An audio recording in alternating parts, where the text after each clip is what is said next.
Tcharam! Ao vivo! Na live da Hora Nona! E hoje o nosso convidado especial, nada mais, nada menos que Pastor Rafael Vaillant.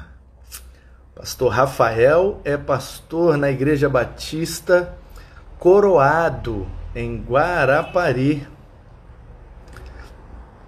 É isso aí, e ele vai estar com a gente aqui hoje, vai ser top, hein? Rafael Vaillant, vou até botar aqui, ó, Coroado. Ele é o cara do Coroado. E vai ser top, hein? Vamos aguardar a chegada dele. Fala aí, DR, derrapa. Boa noite. Cadê a galera fiel?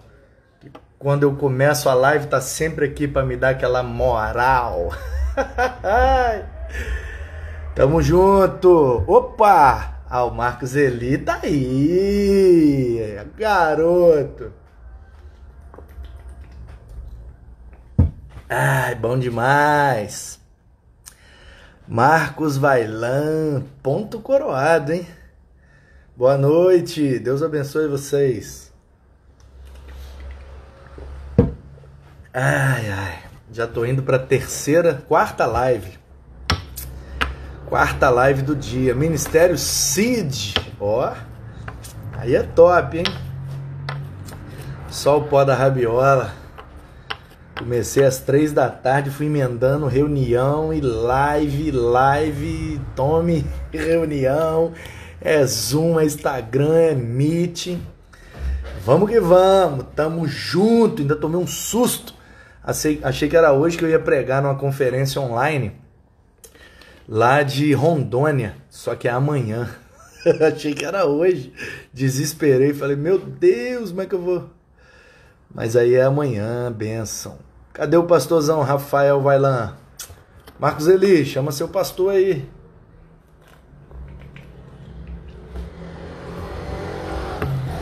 E aí, Jojo? Naubi ou tamo junto. Um dia chega, Vaillant, nesse patamar? Nem queira. Nem queira, meu querido. Só serviço, trabalho, pressão, cobrança e dor de cabeça. Mas cada um com seu fardo, né? Mas o fardo de Jesus é leve, levinho. Sabor de mãe. Essa é a melhor que nós temos aí da culinária, ó. Sabor de mãe. Marmita, canjica, torta, salgados e doces, galera. Só seguir aí, ó. Sabor de mãe RZ. Renata e Zelina. Pensa nas comidas top que essas meninas faz. Meu Deus. Aguardar o pastor Rafael Vaillant. Cadê ele, gente? Já é 9h05. Será que ele entrou e eu nem vi? Acho que não, hein? Ah, entrou. Entrou e eu nem vi.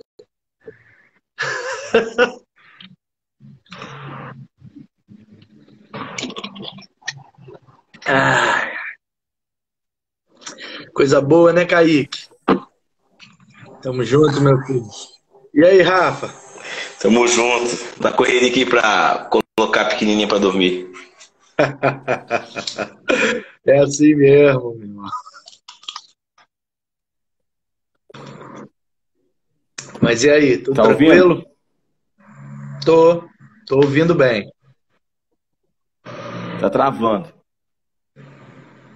Travando o meu pra você ou travando o seu? Aqui pra mim tá normal. Agora tá normal. Agora tá normal. Então vamos nós.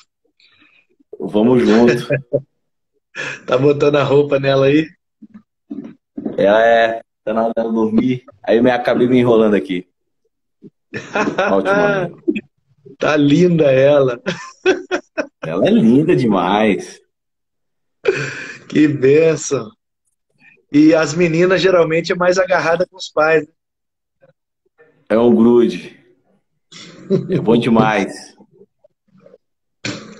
Como eu só tenho homem, eu Delícia. não tenho esse privilégio. Agora eu tenho um homem também. Pois é, então.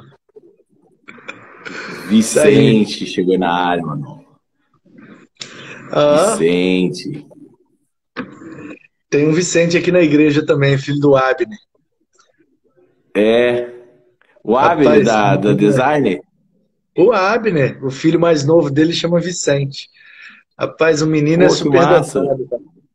Ele tem 1 ano Ah, e então. pouquinho, mas o menino fala tudo, conversa, debate, dialoga, já estuda até teologia. Ó, tomara que todo Vicente seja assim. É isso aí, vitorioso, né? Que significa aquele Vitorioso, aquele que vence, que vence, isso aí. aquele que conquista.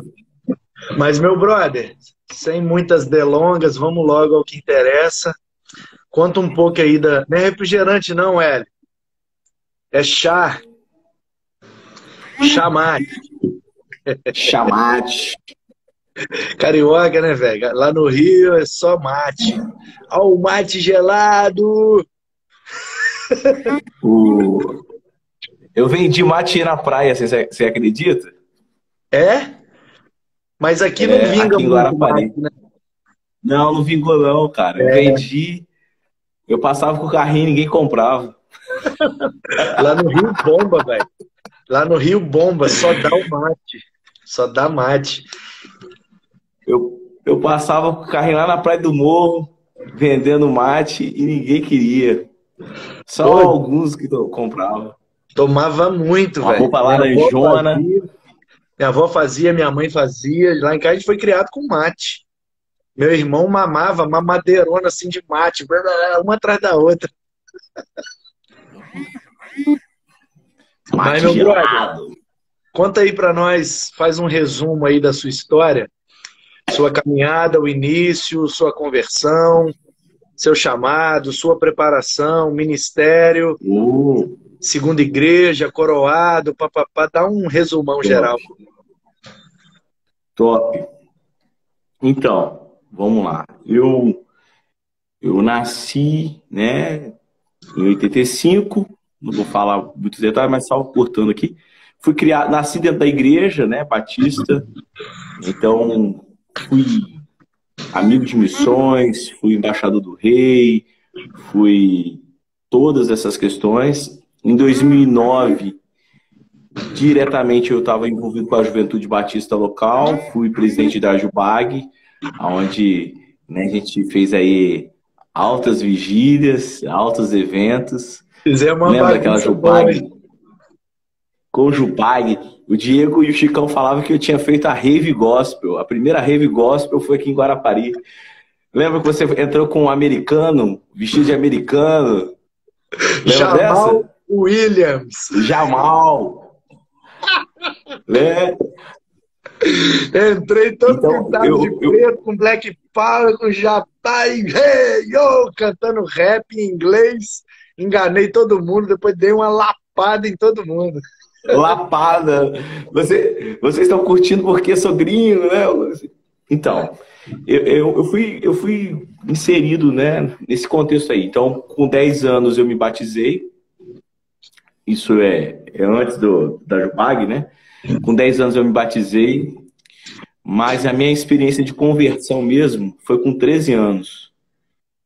Foi ali que eu tive realmente um significado do que Cristo representa para mim, do que era de fato seguir a Cristo.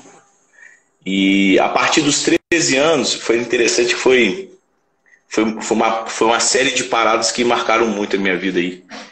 Porque era uma campanha de missões e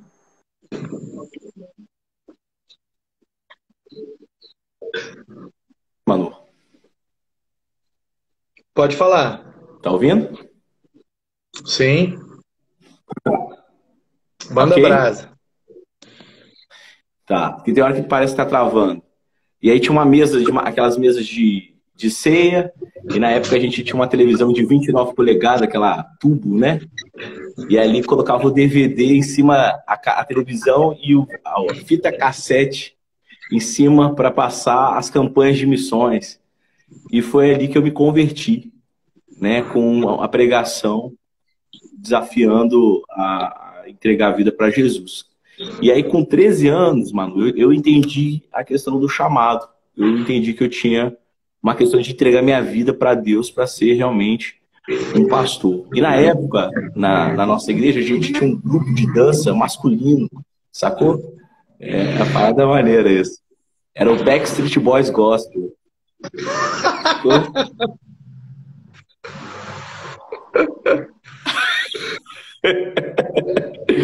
A gente dançava uns raps aí, a gente ia pra escola, a gente ia pra calçadão, pra delegacia. Guilherme, é grupo de dança mesmo, isso mesmo, é coreografia, como dizem, né? E aí a gente participava muito dessa questão evangelística, sacou? E ali eu mais do que nunca tive a convicção do que eu queria fazer, entregar minha vida para Jesus e segui-lo. E aí, a partir daí, eu fui participar da questão de evangelismo da igreja. Com 17, eu assumi o Ministério de Evangelismo. A galera gostou aí do Backstreet Boys Gospel, né? E aí, com 17, eu assumi o Ministério de Evangelismo, que na época era a segunda igreja. Meu pastor era o pastor Jardim Peixoto de Lima, que hoje é o diretor do Colégio Fluminense lá em Campos, né? E aí, ali, eu comecei a entender cada vez mais que era o que Deus tinha para mim. E aí, eu fui participar da Jubag, participei, né, como conselheiro, como membro da diretoria, depois como presidente. Depois eu participei da Associação das Igrejas Batistas, e aí fui participando. E aí, em 2009, eu fui consagrado a pastor. Eu terminei meu seminário em 2008, se eu não me engano. Em 2007, eu terminei meu seminário. Em 2008, eu fiz a complementação teológica, na época na Unida, mas era uma parceria com a Este.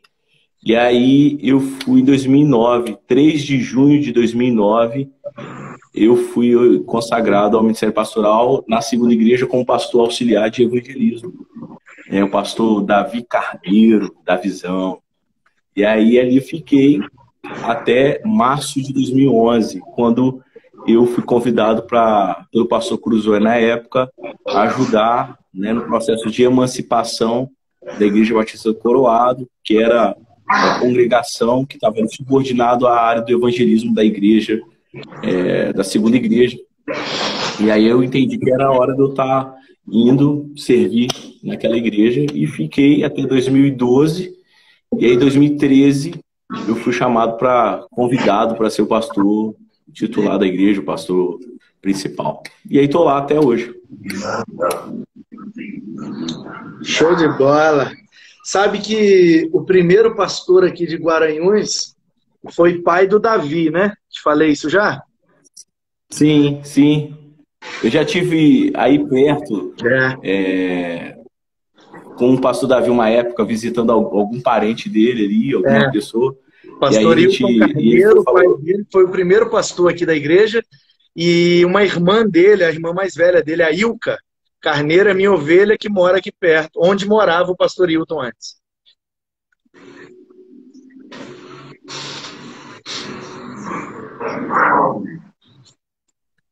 Pode crer? Pode crer. A Ilka, eu sou ovelha. Travou aí? Cortou aqui um pouco. Travou.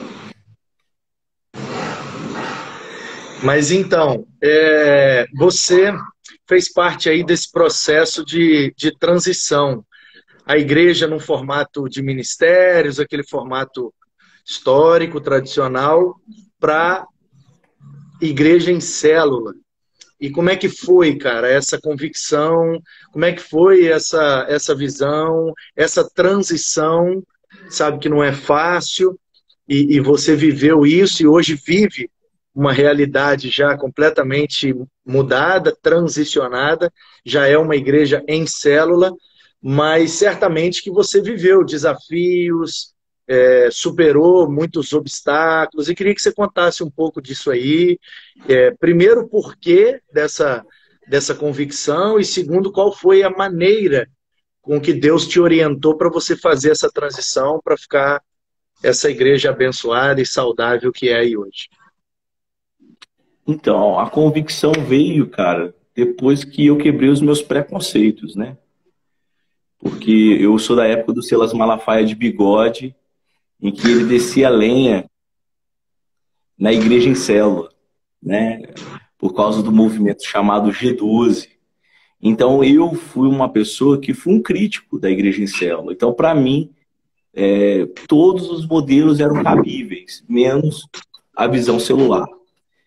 E como que quebrou isso? Quando eu percebi que eu era o fator e o meu preconceito, a minha falta de entendimento, clareza da igreja, né? E olhar para a igreja de Atos e ver a igreja de Atos, né? A dinâmica dela, o modo dela de ser igreja, eu percebi que eu estava colocando barreiras para aquilo que Deus queria fazer. Como que começou a ideia das células aqui em Coroado? Começou a partir de 40 dias de jejum e oração, né? A gente mobilizou a igreja para um tempo de oração, um tempo de jejum. E aí a gente setorizou a igreja, né? A gente loteou a igreja em questões geográficas. E eu fiz 12 grupos.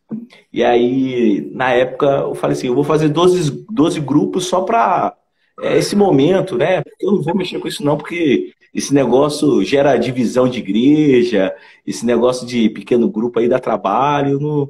Eu não estou a fim de ter problema, né, com divisão de igreja, perder, né, a igreja do meu controle. E aí, beleza, começamos. Só que quando chegou próximo do término dos 40 dias, eu fiz uma reunião com os líderes da época, né, para uma avaliação. E aí, a resposta deles foi assim, cara, isso tem sido magnífico, isso tem sido poderoso, isso tem mudado completamente a nossa vida, né, a nossa maneira de entender a igreja. E isso tem feito com que outras pessoas se aproximem, né, mais pessoas se aproximem disso. Então, na hora ali, eu falei, cara, eu estou sendo uma barreira, eu estou sendo um impedimento para aquilo que Deus quer fazer. Às vezes, algumas igrejas elas não crescem por causa do pastor. O pastor é a maior barreira para o crescimento da igreja. E naquela época, eu estava sendo o maior impedimento para o crescimento do Coroado.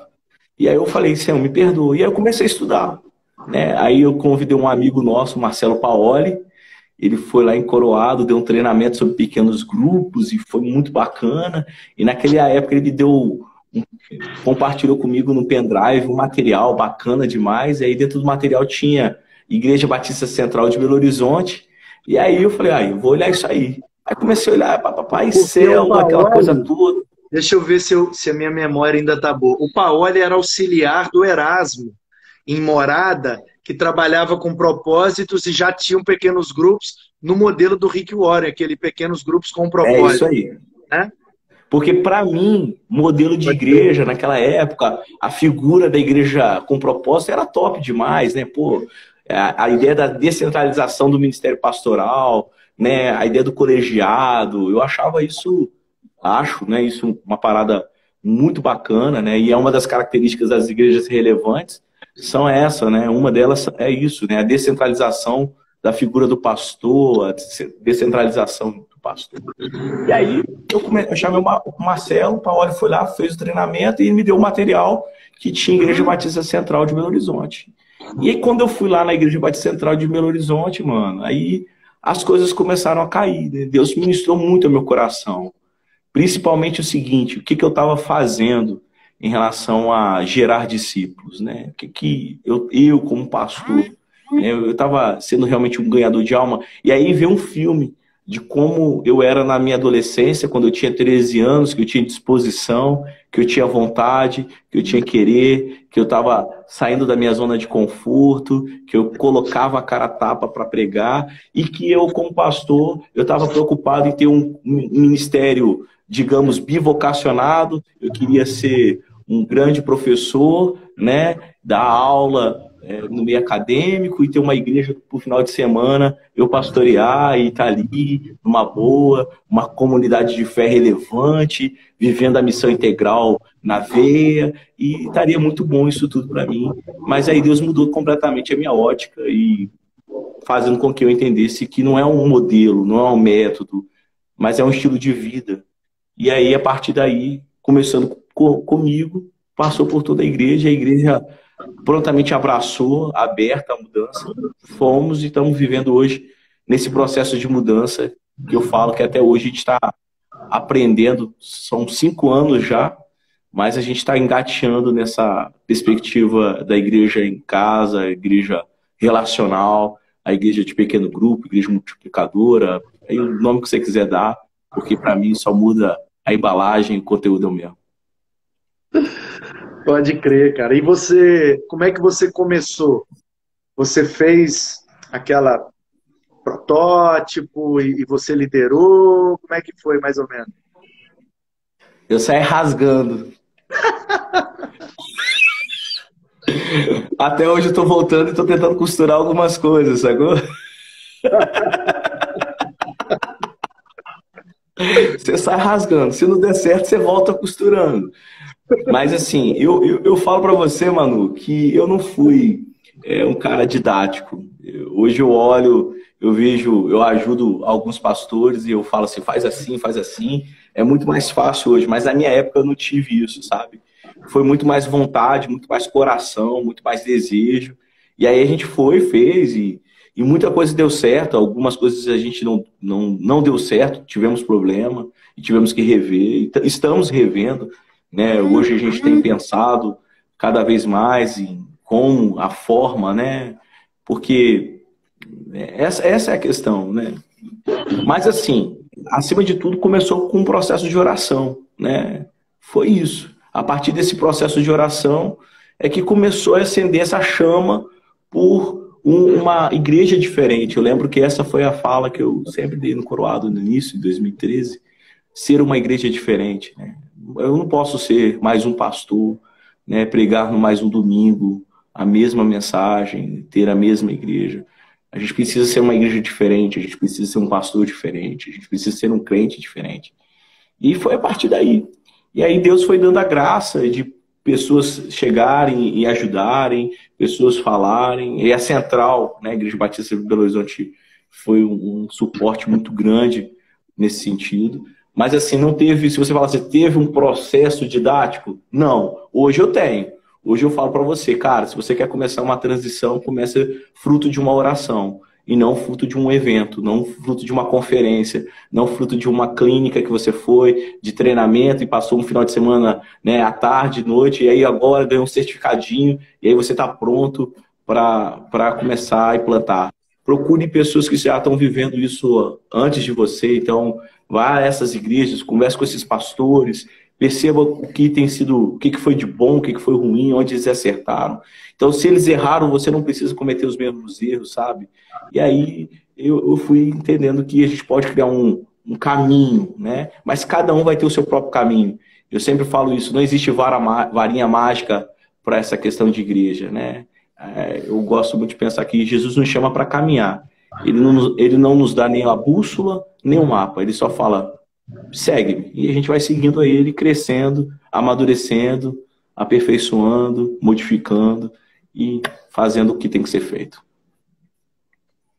Muito bom. E qual é o conselho que você daria para quem passa a conhecer igreja em célula, passa a conhecer a ideia de pequenos grupos, vai num congresso, fica impactado e tal, e qual o conselho que você daria para quem está pensando, flertando com essa visão, e o que é que a pessoa não pode cometer de maneira nenhuma para não se prejudicar no processo? Primeira coisa que você não pode cometer é ir pela empolgação, sabe? Empolgação passa. Modismo passa, sabe? Hoje a gente fala muito de pequeno grupo. Na verdade, hoje a gente fala da igreja digital. Né? Temos que, né? A vibe hoje é programa online, tudo online, e eu acho que essa é uma questão que a igreja vai ter que reformular mesmo, sabe? É a terceira onda, vou dizer assim, né? Primeiro foi a onda do, né, a igreja templo, né, programa, pá. Segunda onda foi a igreja pequeno grupo, célula, aquela coisa toda. E a terceira onda que a gente vai viver agora é essa questão da era digital, a igreja indo 100% digital, a igreja assumindo uma identidade streaming, né, e fazendo esse impacto. Então, assim, não vá por empolgação. Nenhuma transição pode começar fruto de uma empolgação. Nenhuma transição pode começar por causa de um final de semana, mas uma transição tem que começar por causa de uma modificação da sua mente, uma renovação da sua mente, sabe? Uma cosmovisão diferente, uma metanoia. E metanoia não é mudança externa, mas metanoia começa no seu interior.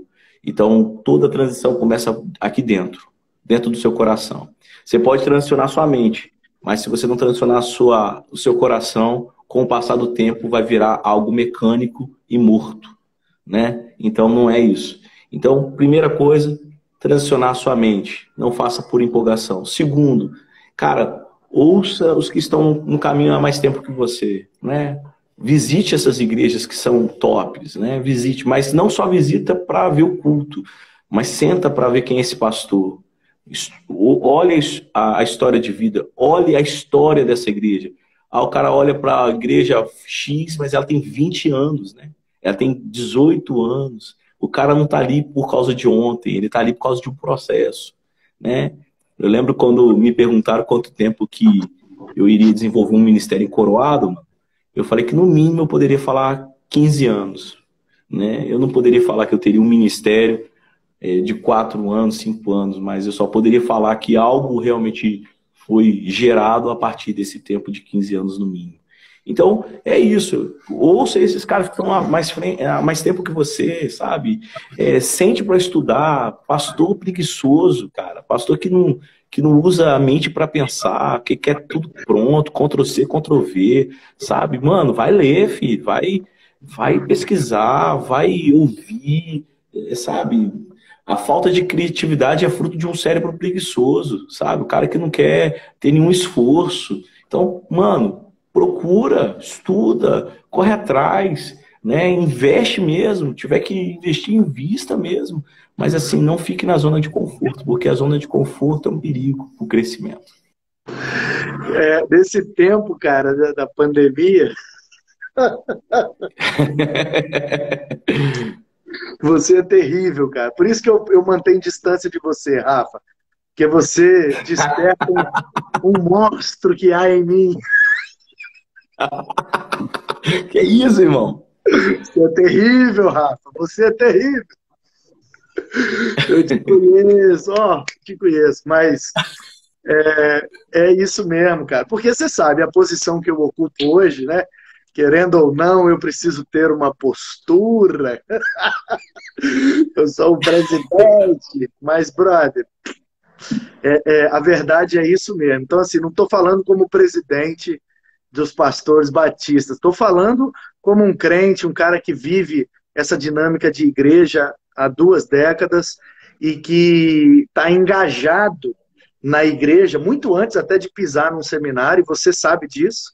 Você foi na minha casa lá no Chalé, 2004, 2005, Chalé. Quer dizer, 15 anos atrás, 16 anos atrás, eu estava investindo um dinheiro de férias, de 13º, um dinheiro suado que eu trabalhava no posto de gasolina, virava à noite, lavando o carro, abastecendo o carro e trabalhando no escritório e comprando um equipamento para montar um estúdiozinho para eu gravar um CD para servir a igreja, um CD que eu nunca vendi, nunca ganhei nenhum real, foi simplesmente para servir a igreja de Jesus, e isso acabou me levando por vários caminhos e me trazendo até Guaranhuns.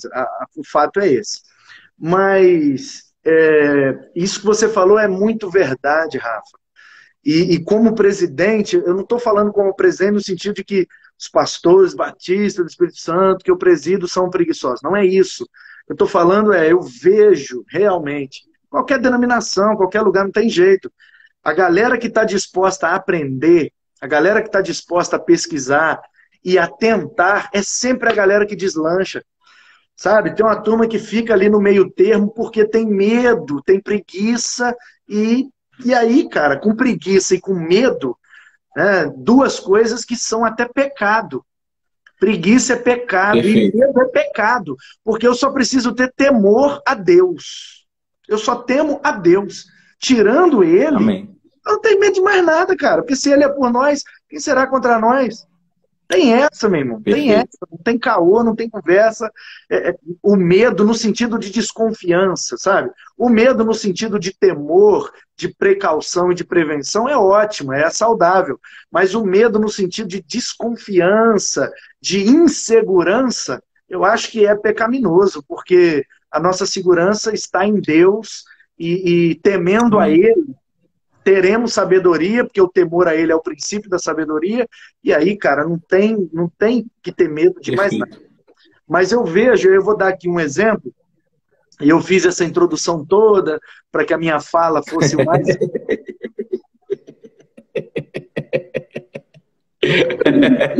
para que a minha fala fosse mais branda possível, mas com todo carinho, com todo amor e com todo respeito.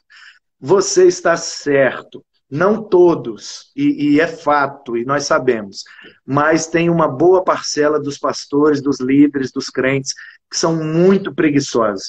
E aí, nesse período de pandemia, cara, já tem 5 anos que eu tô nessa de internet, que eu tô nessa de live, que eu tô nessa de transmissão de culto. Cara, e comecei com a câmerazinha, com o celularzinho, com chieira, com microfone vagabundo, com luz ruim. E aí a gente foi melhorando, melhorando, melhorando, melhorando. E ainda estamos no processo. Somos uma igreja de bairro, né? Como você aí é uma igreja de bairro. E que bom, cara, que bom que a tecnologia e que o estilo de vida correto pode fazer de uma igreja de bairro uma referência para a cidade, para o É isso aí. estado e até para a nação, cara. A gente não precisa mais, cara, ser refém das PIBs, entendeu, Rafa? Acabou, Sim. velho. Acabou. Pode ser a PIB, fulana, ciclana e beltrana. Se não for relevante, se a igreja não tiver um estilo de vida saudável, cara, pode ser PIB, pode ser CIB, TIB, QIB, o que quiser, vai ficar na irrelevância, vai cair no marasmo, no esquecimento, e a galera vai pular na frente, entendeu? Não tem caô, não. E eu já tinha entendido isso lá atrás, lá.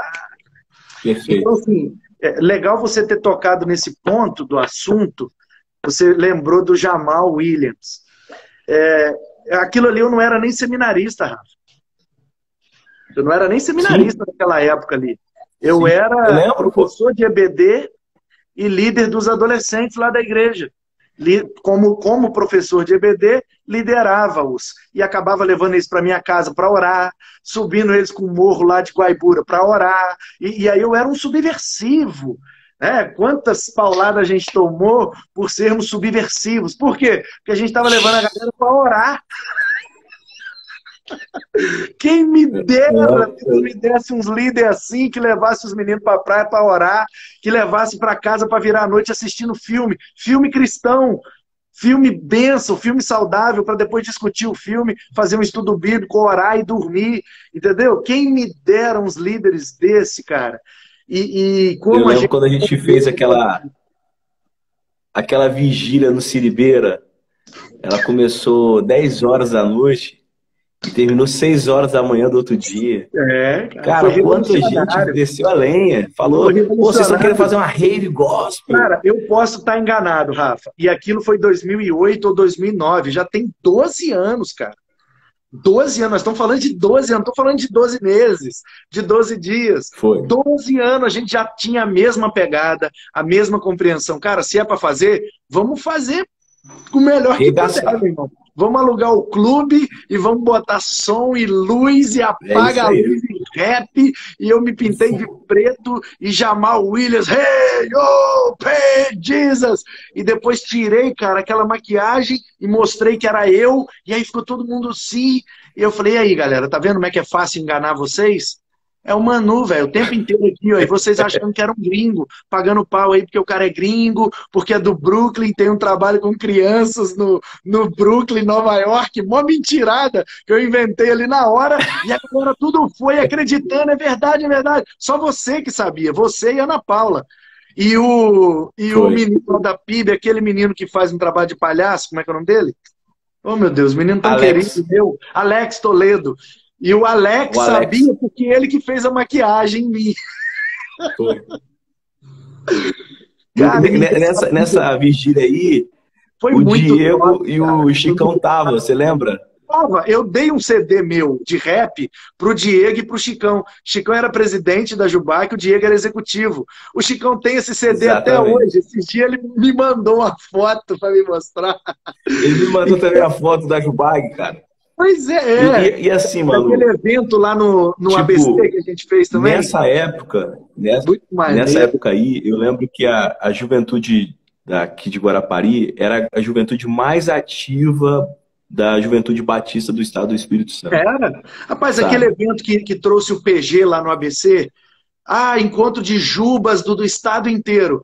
Meu irmão, chegamos lá, era meia dúzia de um, meia dúzia do outro, a gente chegou com um ônibus, 40, 50 cabeças, invadimos tudo.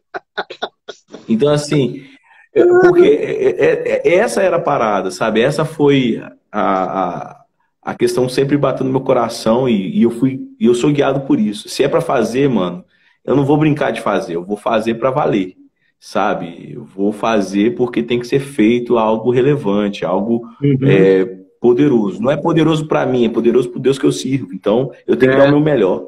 Tá? E a galera tem muita preguiça mesmo, Rafa. Aí, cara, o que eu ia falar de fato era isso.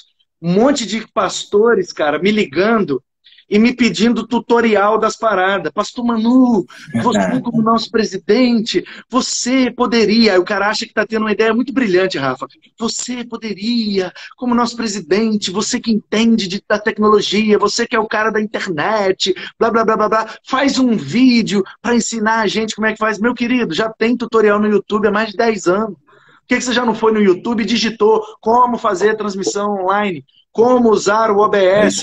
Como botar o fundo? Como usar um chroma key? Como usar um... Entendeu? Já tem na internet. Para que eu vou fazer se já tem, Rafa?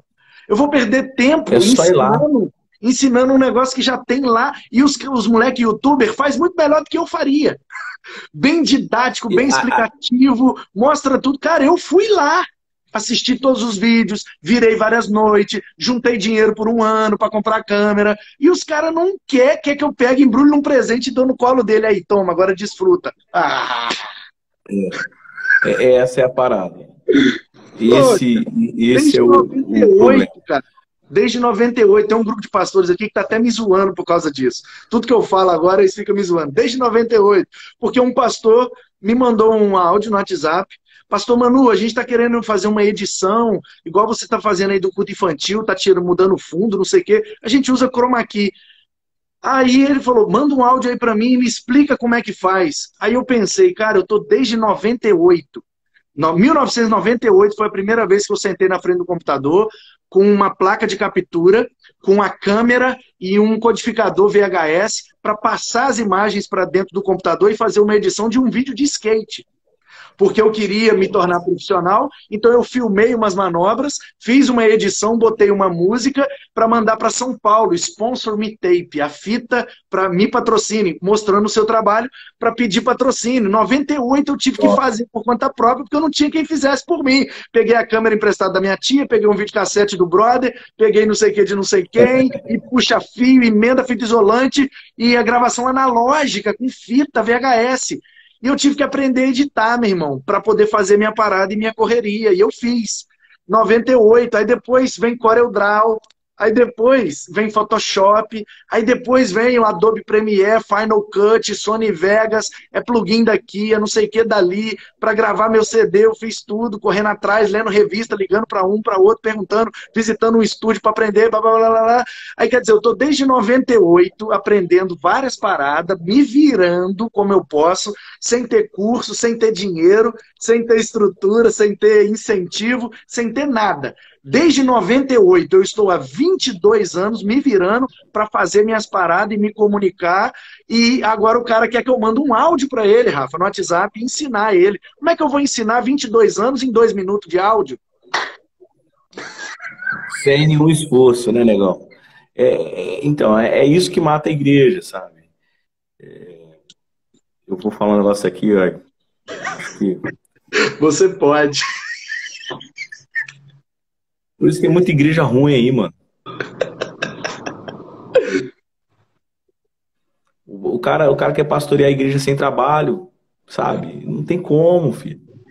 Então, tipo, cara, Deus te deu o privilégio de você servir a Ele. Então, o mínimo que você deve fazer é dar a sua vida em relação a isso. Então, sabe, esse negócio de querer as coisas mastigadas, né? O Marco ali botou aí, é verdade.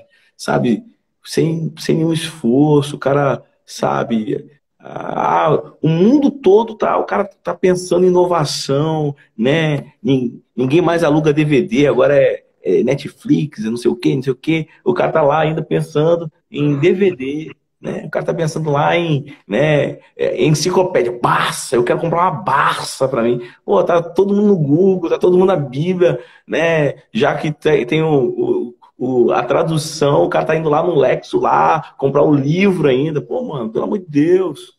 Ó, se não tiver mudança de mente, a igreja atrofia, cara.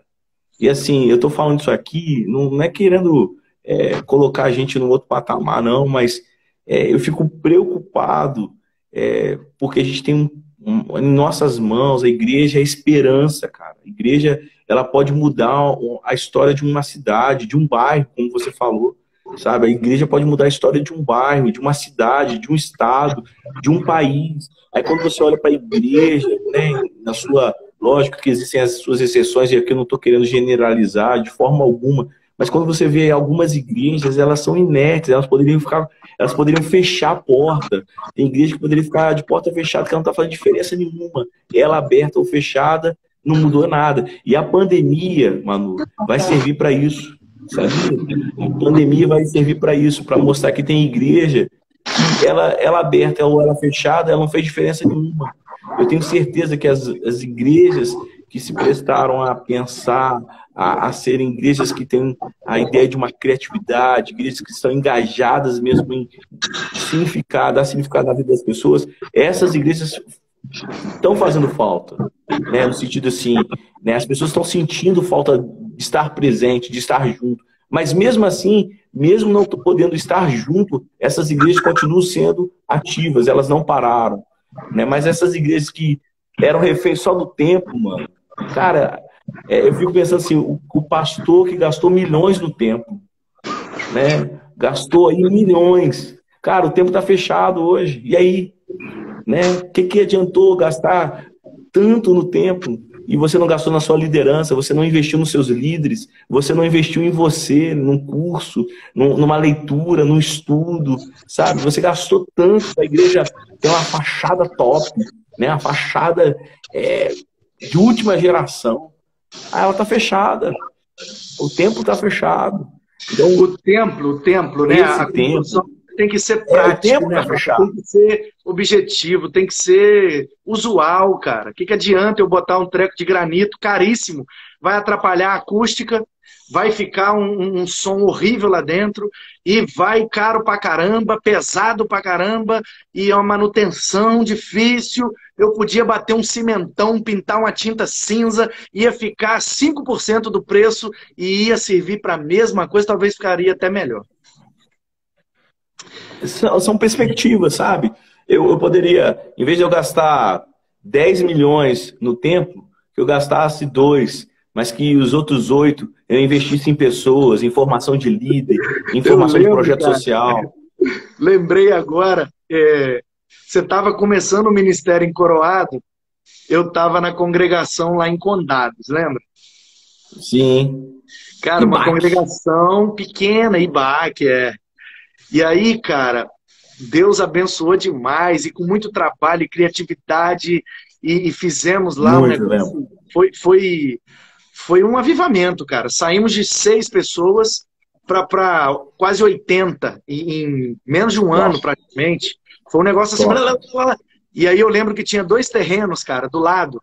Custava 10 mil cada um, Rafa. E a gente já tinha condição, recurso, a própria congregação já tinha para comprar. Mas tinha toda uma questão e etc, etc, etc, etc. E o Marcos Elito até falando aí que testemunhou, ele era membro da igreja na época e sabe do que eu estou falando. E eu tive toda uma dificuldade para caminhar na direção de comprar os 2 terrenos, fazer um galpãozão de...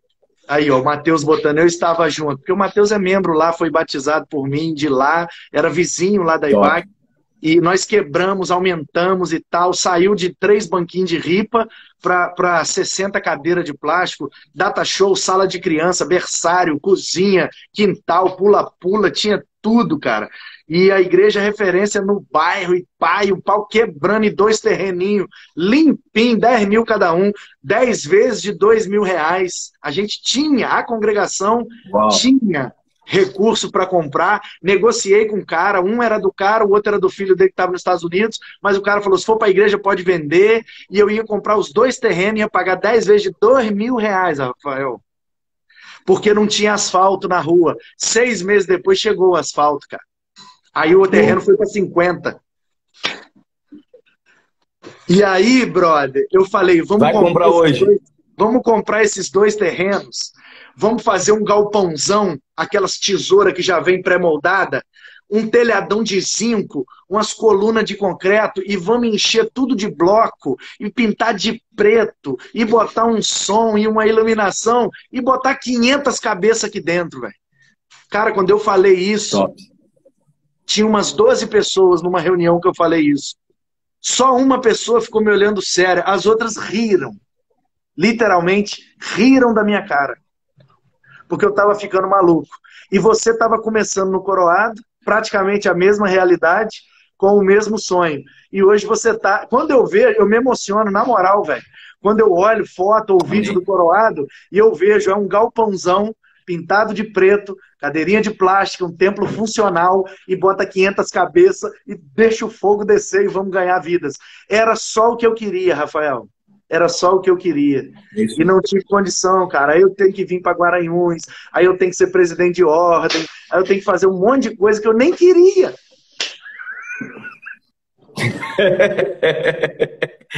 Mas, Manu, cara, a igreja é muito prática, cara. A gente que complica essa questão de ser igreja, sabe? Porque a gente quer começar a trazer a mentalidade para a igreja de acordo com a nossa opinião. E no momento, cara, a gente para pensar na ótica do que Jesus espera, né? Uma igreja centrada em Cristo, né? Pô, Cristo quer o que da igreja? Sabe? Será que Cristo iria fazer isso aqui que a gente está fazendo? Iria empregar esse recurso nisso aqui, né? Será que, cara, por isso que eu falo, assim, a gente tem um sonho, hoje a gente está, né, com as celebrações, a gente tem mais de 1.000 pessoas, eram 2 celebrações, né, umas às 18, umas 20, cada celebração por baixo, assim, 500 pessoas, juntando a gente colocava aos domingos mais de 1.000 pessoas, né? Em célula a gente tem mais de 1.000 pessoas reunidas em célula, 1.026 pessoas hoje se reúnem em nossas células. E aí eu sempre pensei isso, cara, eu tenho que ser uma igreja prática, eu tenho que ser uma igreja, sabe, fácil, eu não quero ficar empregando o dinheiro da igreja, que é uma coisa que a gente precisa parar para pensar como que a gente está empregando esse dinheiro de igreja, como que a gente investe o dinheiro da igreja.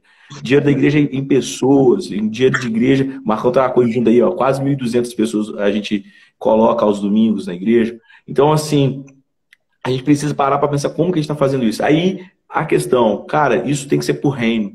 Isso não pode ser para mim.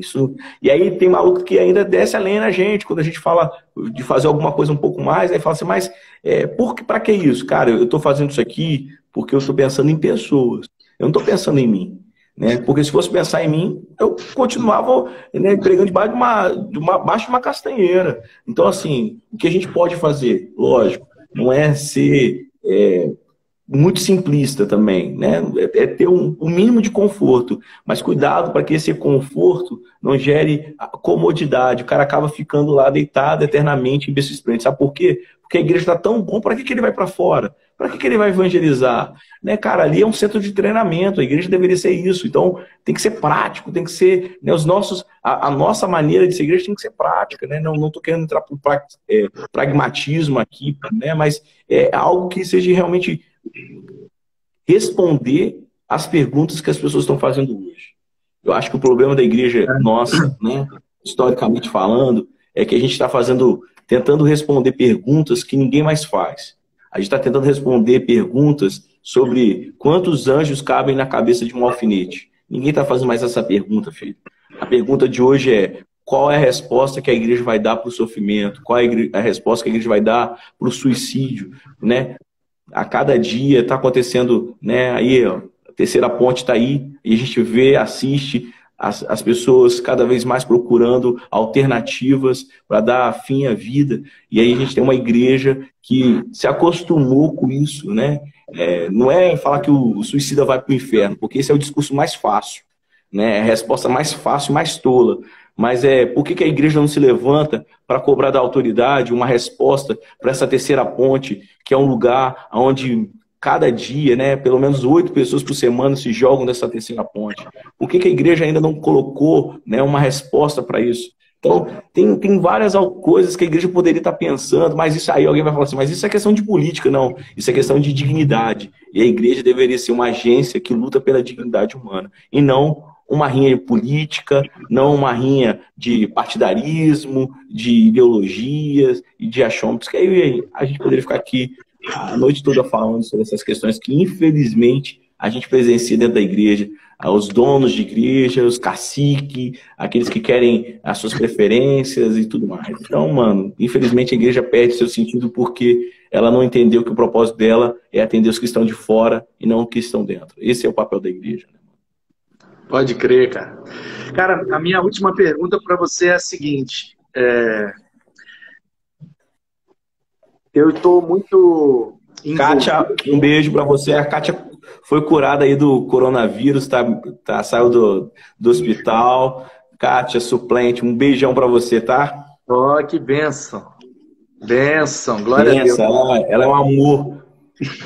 Pois é, eu estou, né? Porque fui eleito, não queria, não desejava, enfim. Mas tentando dar a minha contribuição com a denominação, que eu tenho gratidão, que eu tenho respeito, tenho honra, foi onde Deus usou para me alcançar, para me treinar, para me chamar, me capacitar. Então eu sou extremamente grato e quero contribuir. Quero que tenhamos uma denominação mais relevante, mais eficiente, mais eficaz, sabe? Que não sejamos só um nome histórico, 200 anos, 500 anos. Não, que sejamos um nome que brilha, no sentido de que ali eu encontro ajuda, ali eu encontro resposta, ali eu encontro dignidade, honestidade, seriedade, sabe? Coisas que são próprios dessa nossa história, mas que esse brilho está se apagando por causa de muitas coisas que Jesus não pediu para a gente fazer. Né? Então, na sua opinião, cara, na sua leitura, e a sua opinião é muito importante, porque você não está mais tão envolvido de dentro, mas você faz uma leitura, você acompanha, e às vezes quem está de fora pode ler até melhor do que quem está dentro, porque você está sabe, no meio do redemoinho ali, você não entende bem. Quem está do lado de fora está vendo tudo acontecer e pode dizer, corre para cá, corre para lá, porque de fora a visão pode ser mais privilegiada. Então, nesse sentido, e eu sei que você é um cara assim, muito sóbrio, muito lúcido, e tem feito um ministério relevante, a sua opinião é muito importante para mim, em primeiro lugar. Eu quero te ouvir para saber qual é a leitura que você faz, mas eu quero, com isso também, tentar contribuir de alguma forma. Então, assim, qual é o futuro, Rafa, para a denominação não perder a relevância que já tem perdido? Porque patrimônio que se perdeu, eu não estou nem aí para patrimônio, isso aí é o de menos. Jesus mandou a gente ter escritura de nada, mas eu quero saber da relevância, cara.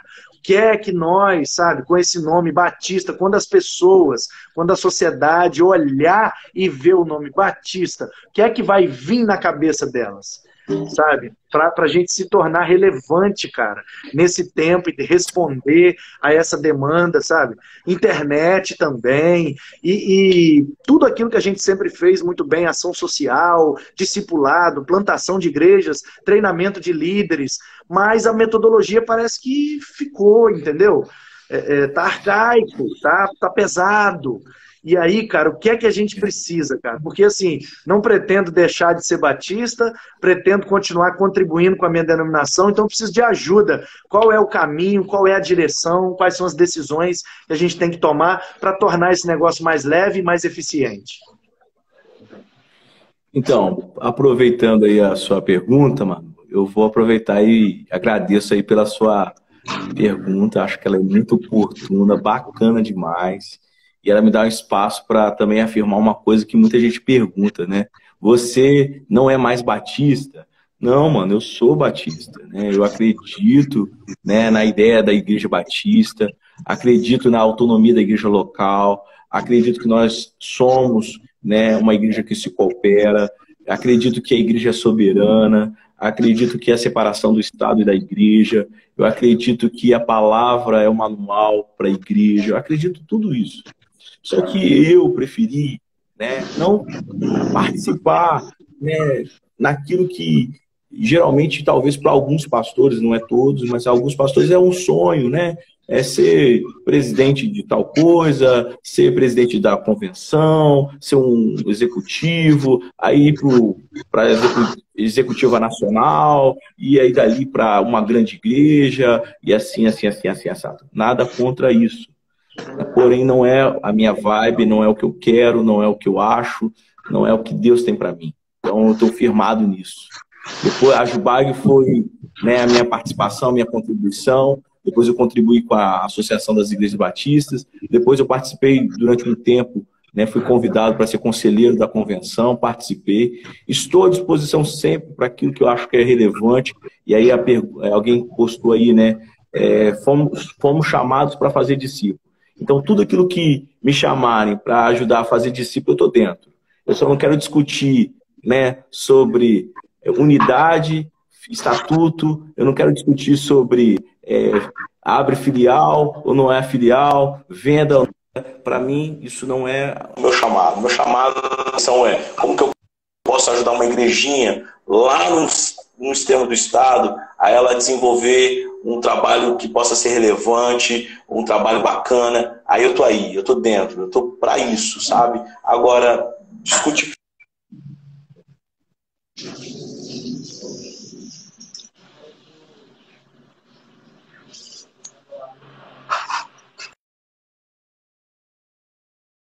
Travou, hein? Travou e caiu. Deve ter dado algum problema na internet lá do Rafa.